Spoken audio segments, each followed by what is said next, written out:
আজকের যুগে আমরা এমন বাস্তবতায় বাস করছি যেখানে তথ্যের আধিক্য, নানা ধরনের প্রভাব আমাদেরকে ঘিরে রেখেছে।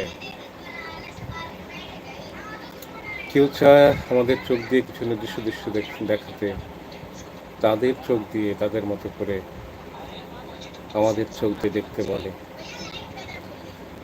আবার কেউ চায় আমাদের কণ্ঠ দিয়ে তাদের কণ্ঠের কথা তাদের বলিয়ে যাতে আমরা আওড়াই, সেটা চায়। এখন এই প্রেক্ষাপটে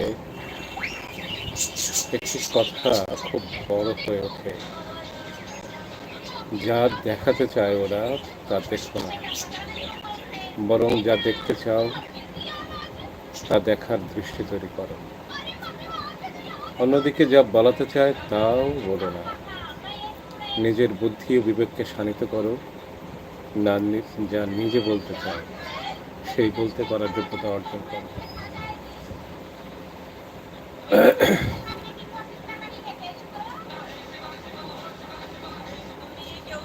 বাইরের জগৎ আমাদের দৃষ্টি ও চিন্তা নিয়ন্ত্রণ করতে চায়, কিন্তু প্রকৃত মুক্তি আসে তখনই যখন আমরা নিজেরাই ঠিক করি কি দেখব, কি ভাববো, কি বলবো।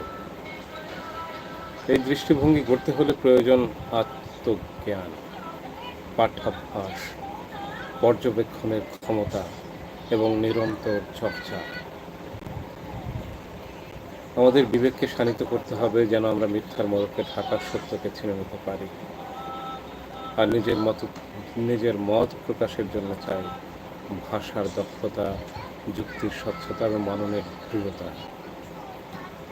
এইভাবে আমরা গড়ে তুলতে পারি এমন একটি সমাজ যেখানে মানুষ শুধু বাহ্যিক প্রভাব নয়, বরং নিজের বিবেক ও চিন্তার শক্তিতেই পথ চায়।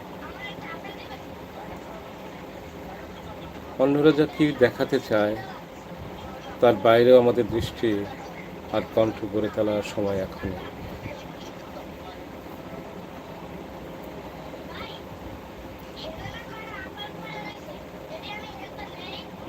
মানুষ তার কথা শোনাতে চায়, শুনতে চায় না। মানুষ তার কথা বলাতে চায়, কিন্তু আপনার কথা বলতে দিতে চায় না।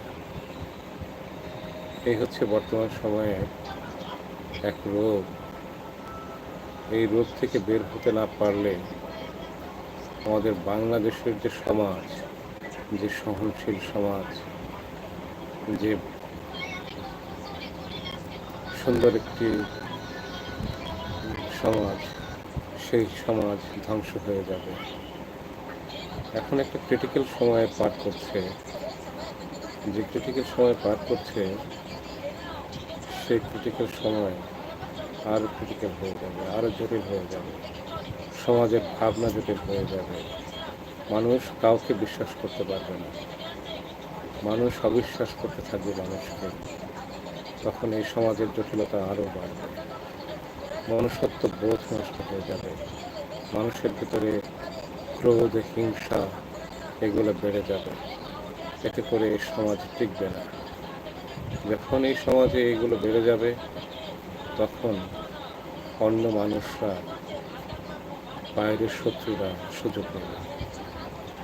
সুতরাং দেশের মানুষের ভিতরে মিলেমিশে থাকার জন্য যে বিশ্বাস, পরম সহিষ্ণুতা, সেই জায়গাগুলো তৈরি করা খুব জরুরি।